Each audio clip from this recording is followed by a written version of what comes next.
New year, new me, as someone who's recovering from cancer.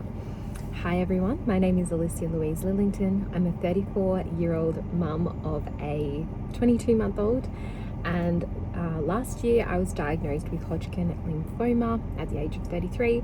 I went through chemo, 8 rounds of ABVD, and found out I was in remission around September 2025.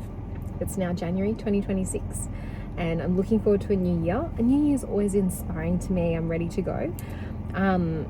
This time last year, I was very sick and I hadn't got to the bottom of my illness. I was overseas in Italy. I live in Australia. So that is really confusing to me.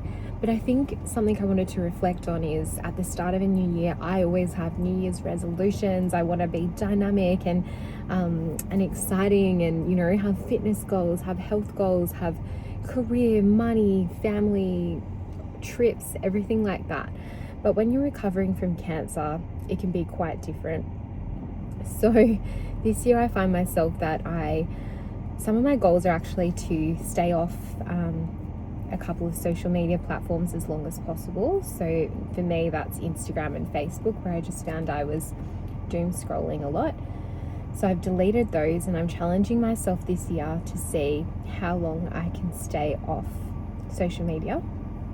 Another challenge I've given myself is to clean out clothes and clutter in my house that's no longer serving me. I'm really trying to look at my style and refine it over time. I had a lot of busy, colorful, patterned things in the past, and I'm finding now that I'm actually more drawn to just block colors and a few good quality pieces, good fabrics, good materials, and everything like that. And I'm actually chatting a bit to ChatGPT about, what styles best suit me or how I can refine my outfits.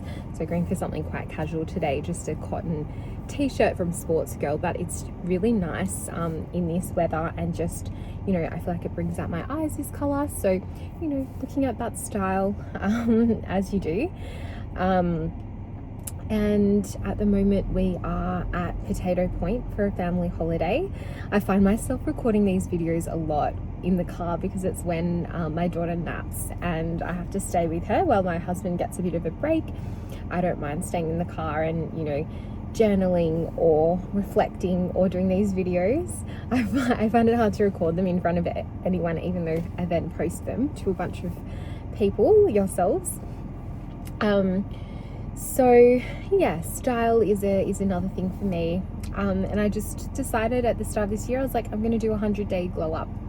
So, from the first day of the year, I've been taking selfies, see how long that lasts. And I'm just trying to each day, improve a little bit or have a bit more style about me, just track over time how I'm doing. I haven't found much strength in terms of being able to really get into fitness. When I found out I was in remission, I went to the gym a little bit and I pushed myself really hard, and I think that didn't work for me. I put a lot of pressure on myself because the doctors said it takes about 6 to 12 months to recover from cancer, and myself being a high achiever, I was like, okay, I'm going to do that in 1 month. But the reason I think you can't do that is it just takes time to get rid of the chemo from your body, all those chemicals and everything like that. So I'm trying to take things a little bit slower, and each day, move a little bit more. There's always activities to do with a toddler, so I just try to be more involved in those. When I was really sick, that's something I found really hard, is my daughter would just want to play or run around, and I found that I just had to lie down a lot or relax on the couch or all those type of things. But now I find that I've got more energy, so if I can run around with her a bit more, and I'm increasing to get back to where I was. The way that I described where I was after cancer was kind of just at the bottom of this hole, and it's just you can't even get out. I felt so low, I felt so lost, I didn't feel like myself. My hair was completely bald, so we have made progress on the hair, which is exciting. It's getting longer, and I'm getting a lot of compliments on the hair. I never would have chosen this hair for myself. I am definitely a very long hair girl traditionally, and I've always dyed my hair bright blonde, but it is kind of cool to be forced into trying a different look and seeing how that works for you. And I think when everything was stripped away, the long hair and blondness, and I gained weight from chemo, when all of that, those superficial things were stripped away, I even stopped wearing makeup. I was forced to look inward and see what I'm about without the looks.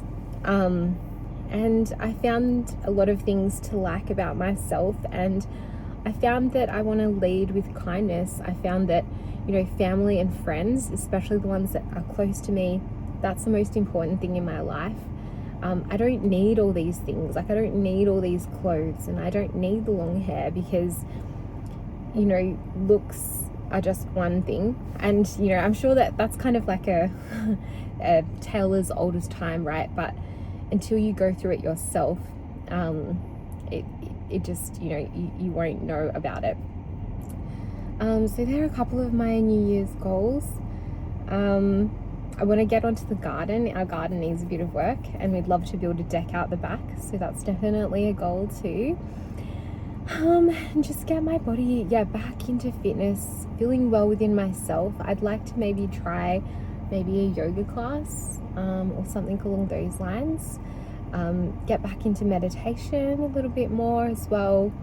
And just not get too involved in politics and whatnot at work. Like, I love my work colleagues and I really enjoy my job.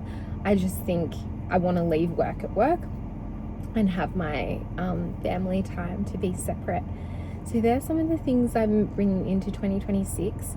I feel like I've got my enthusiasm back, which is really good, because I lost it for a while.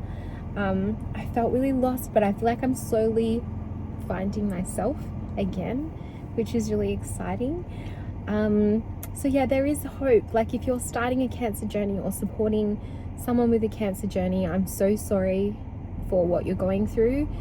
There are really hard parts, but please, reflect, listen to a meditation, watch a funny movie, do something that, you enjoy, and just, there is light at the end of the tunnel. I know that journeys are all different. I was chatting to a lymphoma nurse the other day with Lymphoma Australia, and that was a really good session. We were talking about mental health after cancer, and it's a really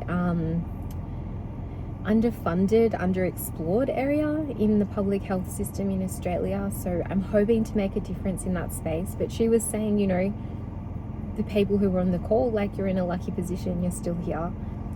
So even if you're not on a health journey, just a reminder, enjoy your life and do what you love, because you never know how much time you might have. No time is promised.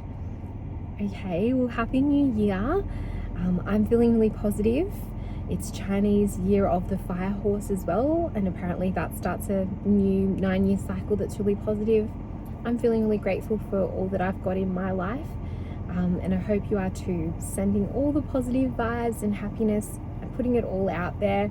I'm really excited for this year because my grandma's going to turn 90, and I'm excited to celebrate that with her. I also got to spend New Year's Eve with her and my poppy and hubby and daughter, and that was just like really beautiful moment. I love spending time at the beach too, so maybe I need to look at getting a beach shack or something like that.